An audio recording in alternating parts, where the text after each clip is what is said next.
Less than 2 weeks ago, Republican Senator John Barrasso was also in Saudi Arabia, and he too met the new king. He joins us now from Capitol Hill. Senator Barrasso, thanks for joining me. You met King Salman less than 2 weeks ago. What did you make of him, given that there have been conversations about how mentally fit he is to run the country? Well, it was just one meeting. There were 6 senators there, 3 Republicans and 3 Democrats. He walked quite a bit with us. We were at his farm, but we talked through an interpreter. It seemed like he understood English, but the interpreter answered his questions to us. So it's a little hard to tell, but he seemed appropriate and vital. So you had no indication that there may have been signs of dementia, which people have talked about?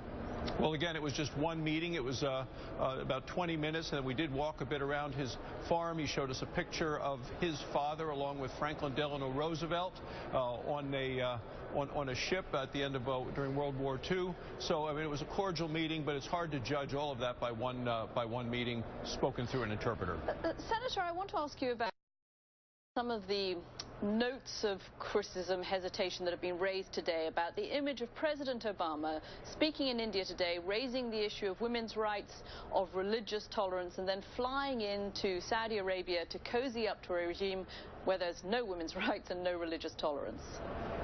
Well, the president has made some comments about some of those issues, and I think it's important to have a partner in that part of the world who's working with us. They are part of the coalition in the fight against ISIS. In some of our discussions there with the Minister of Intelligence, the Minister as well of the National Guard, lots of concern about a nuclear-armed Iran and what the threats that would pose to the world, and the concerns of another nuclear arms race. If Iran gets a nuclear weapon, there's a concern that the entire Middle East and so many of the different countries, including Saudi Arabia, would want to have a nuclear arm either through development or through purchase of nuclear arms. So effectively the U.S., you're saying, has no choice. I mean, it has to be allied and be cozy with Saudi Arabia, even if it doesn't like its politics, because of the wider geopolitical issues.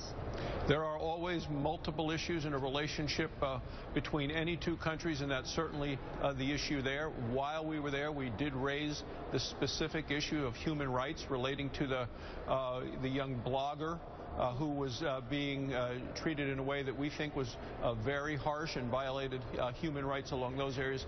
That was raised as one issue. Additionally, we visited with them of other issues where there are commonalities. Specifically, we met with members of the Free Syrian Army who are going to be trained in Saudi Arabia for the fight against ISIS. So all of these components were part of the discussion. Senator, how concerned are the Saudis about the indications coming out of the White House that getting rid of President Assad in Syria may no longer be a priority?